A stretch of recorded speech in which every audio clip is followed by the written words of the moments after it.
a hand started to write on the wall where everybody could see. What is happening here? Who's writing?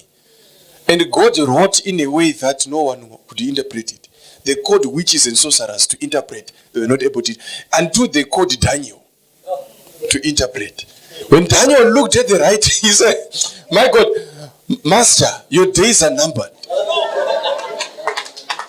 You have been weighed. You are not. You can't be a king. Your days are numbered. So God just came and he wrote, say, your days are numbered. And that was that.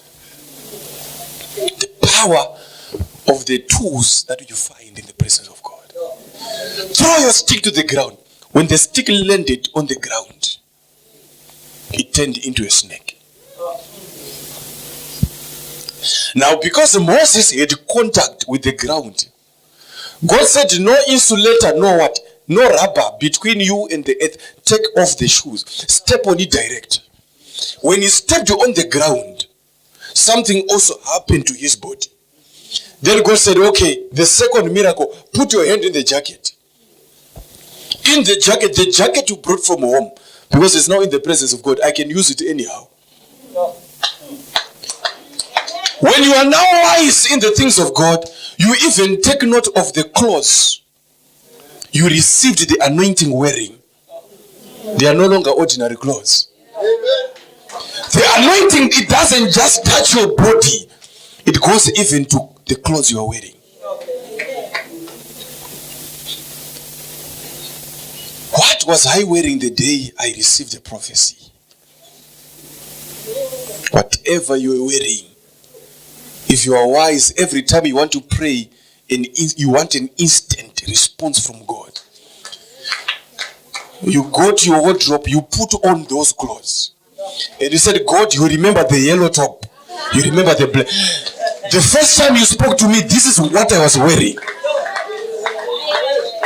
Because God is not supposed to struggle to recognize who is praying. Because when the prophet prophesied to wearing such, you put on that. You pray. You get your answer. But we just pray because we don't know how God operates.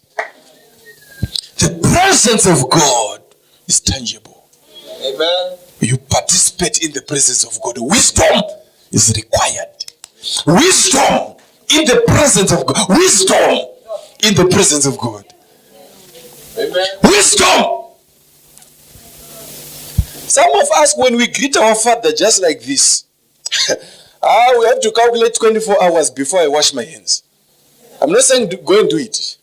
I'm just saying.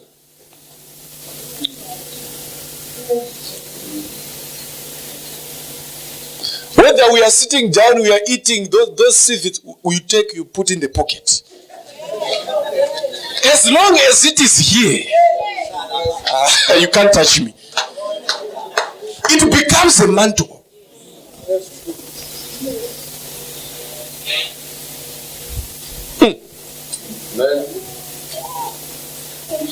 But we get access to the presence of God and we come back and God looks at us. What kind of generation is these? People are so stupid and foolish. They don't listen. They get into the presence of God and they come out the same. No change, no what? Because they don't apply wisdom when they get there. How do you respond when a man of God calls you? Because this year I told myself that I don't have to deal with people as if they know. I have to teach them everything. How do you respond when you are called by a man of God? Huh?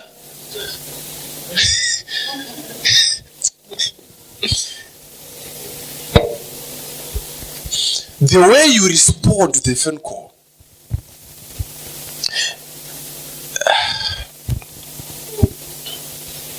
Because when a man of God carrying the presence of God is calling you, never think that the presence of God, it will remain there with him. When your phone is ringing and it's him calling, It is the presence of God knocking. When you answer, you open the floodgates and they are open like this. How you respond to the conversation, it has to show the one carrying the presence that the person I'm talking to is aware of what is happening. Because sometimes when you just want to transfer the grace of God to somebody, you can even send a message and say, how are you? When it delivers into the phone, it's not a message.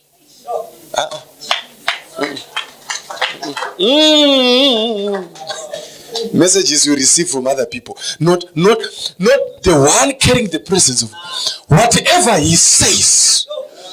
It's not just a word. Investigate, why is it the man of God greeted me at 12 o'clock in the afternoon? Investigate, where am I? Where are you as you are receiving? Is it the right place? If it's not, is it not a message to say, check out of that place now? Why do you feel comfortable to remain in a wrong place, receiving a message from a man who can see? And he's not even saying, I'm seeing you. He's saying, hi. Is that not a message saying, I'm seeing you where you are? Is it not a message? What were you discussing when he sent you a message? Was it a holy conversation? What were you watching? What were you listening to? Where are you when the message came? It matters. That can be the message, not what is in your phone. Because the message, the real message is not what is written in your phone from the man of God. And you say, but I don't know why the prophet or the prophetess, they just have an attitude when they are approaching me. I don't understand. You are what you are because you don't understand their actions. Understand why when they are laughing with everybody, when they get to you, they frown. Understand. It's not hatred. Because the one you love, you don't treat him with the palm. You treat him with his side. Because you love him. For what reason? You want that person to grow faster. So you create an atmosphere of thorns around the person. Some, that is the reason why they leave churches. They are now uncomfortable there.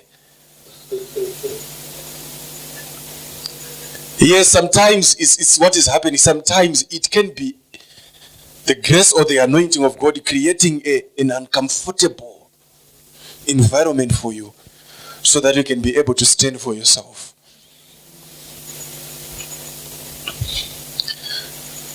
Some people, under normal circumstances, as a man of God, you are supposed to be talking to them every time and again. But you decide not to talk to them. For what? You want them to hear you spiritually. Listen, can I say something? Can I say something? When you are saying, Prophet Chari is my spiritual father, what do you mean? You are saying spiritual father. Before you say the father, you say the spiritual. Which means you are admitting that the father is spiritual. For the spiritual father to have impact in your life, you don't just have to be a son or a daughter. You have to add spirituality on top of you being a son or a daughter. Because what gives you a connection is your spirituality. And you cry and say, why is it he doesn't talk to me? Why is it he doesn't? Remember, it's a spiritual relationship. Whereby I have to talk to you Maybe when you are sleeping, in your dream, you wake up with a dream and you say, I dreamed of the prophet.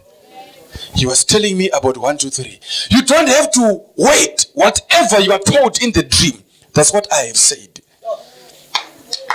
That is the better way of communicating when the relationship is still spiritual. So what happens is that when you are starting a relationship with somebody who's calling himself a son, you start by talking to that person spiritually until the person becomes spiritual. You start by talking to that person physically until he becomes spiritual. When he becomes spiritual, you leave him to hear you when he's far or when you are far. It's like you're teaching your child to ride a bicycle. Sometimes you hold the bicycle, you run with him as he rides, and you are running together holding him. When he's now mature and experienced, sometimes you help him to start and you leave him to ride all the way. That's what happens in this spiritual relationship. You teach people how to hear you. And when you teach them how to hear you, you leave them to flow. And they go. That's when you begin now to look at all of them, how they respond, knowing that this one, he had a dream recently, but he didn't take note of it. You begin to watch that, how they respond to spiritual things. That's what makes them different from others. That's what makes them different from others, how they respond to dreams. But touching on the area of dreams, let me say one thing. You need to be very careful when dreams are coming. Because it's not only God who is the giver of dreams. Even the devil can give you a dream.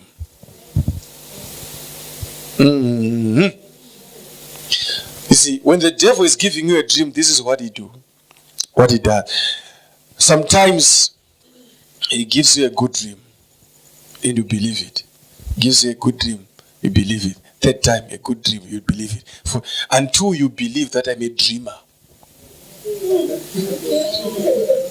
Yet you are not. Everyone can dream. You graduate yourself and you say, myself I dream. They dream, but I dream better than them. My dreams are accurate. Be very careful when you call yourself a dreamer. Because the next thing the devil is going to give you a dream where you see yourself dying. Where you see yourself having an accident driving. Look, you have now believed that you're a dreamer and whatever that you see, it comes to pass. 4 accurate dreams have taken place. The 5th one is coming. The real mission of the devil is come. To break your legs. For sure, in less than 2 months, you'll be on the wheelchair. And you'll be happy that at least I saw it in the dream. By the time you sit on the wheelchair, you will never see any good dream coming to you again. You stop dreaming. But the devil is done with you. Dreams. Dreamers. That's why there were not many. I know Joseph. Who else? A dreamer. You struggle to find the second or the third person. But know of prophets, many.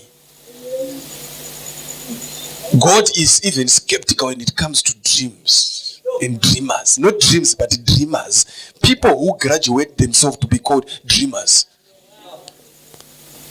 The next thing you dream, you're a man of God carrying your deliverance. And you wake up believing that is a bad man. He does 1, 2, 3. I saw it in a dream. My brother, my sister. Which dream are you talking about? Which dream are you talking about? He's a bad man. I saw Mama in the dream. You believe it. But recently, you had a dream of you dying and you wake up biting it by fire, by thunder. I cancel it in the name of... Wake up and cancel your man of God that you saw. You don't want. You want to believe it. Now I have a problem. Now I have a problem. There are dreams you wake up, you are binding by thunder, by fire. You are praying, you are canceling. But these ones, you say, God showed me. God, well, you have seen, he saw that. We do what?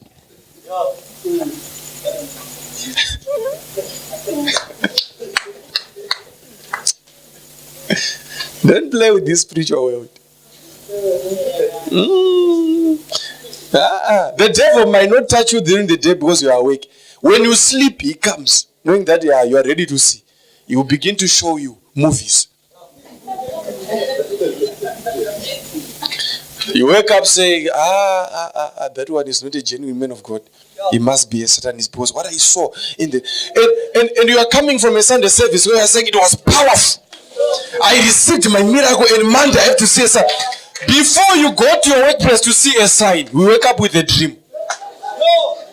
And the devil is happy. He's done with you. You disconnect with your network. And the next thing, every time you want to make a transaction, not available. Every time you want to do, no network. Because you have disconnected from the booster. Dreams. So if you are a dreamer, there has to be a man of God who can hear God clearly coming to you to say, Mama or my brother, you are a dreamer. You dream. Not having a notebook whereby when you see an orchard, you say death. What else? What else? There's fish money. What is fish in your interpretation? Money.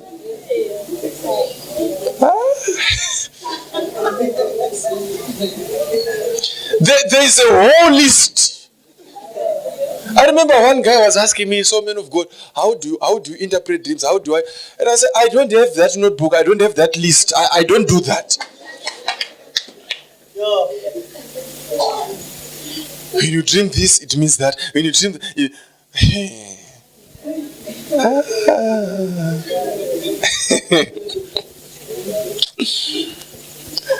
I was sitting with one guy. He came to our house and he was like, every time when I dream of myself smoking, I know I will have money. Tomorrow, I will not leave work before I get money. I know. But just looking at how he explained what happens to him, I could tell that the devil is hiding somewhere, pushing him to keep on smoking so that he can get more money. So which means his money is now tied to his death. If you want money, decide to die.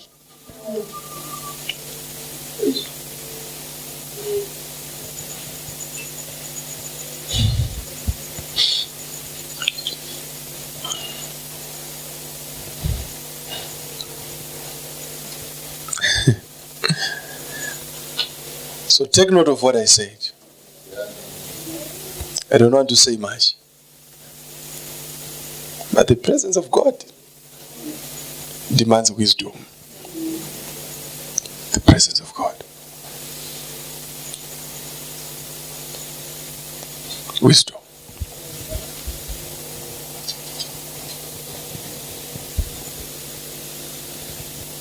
Wisdom. He said, you check your clothes, what we're wearing. It matters. You don't just pray because you have the voice and you have the requests. Prayer can be 2 minutes, but preparation can be 3 hours. That's why some of us, our prayers are answered. Because it's more of preparation.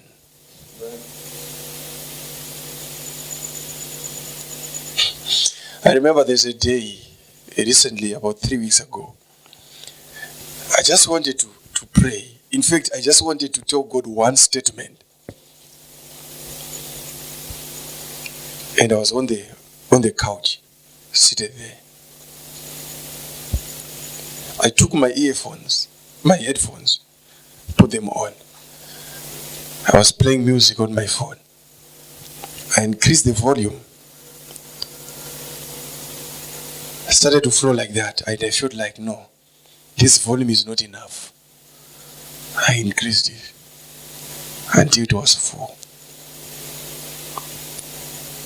I wanted to tell God one statement that was less than a minute. But I had to prepare for about 30 to 40 minutes. Like repeating that song, making noise in my ears, until I felt somebody holding my shoulder. And I felt that there's somebody standing behind the couch. And I could feel a hand touching me. Then I opened my eyes to check who is there. And there was no one.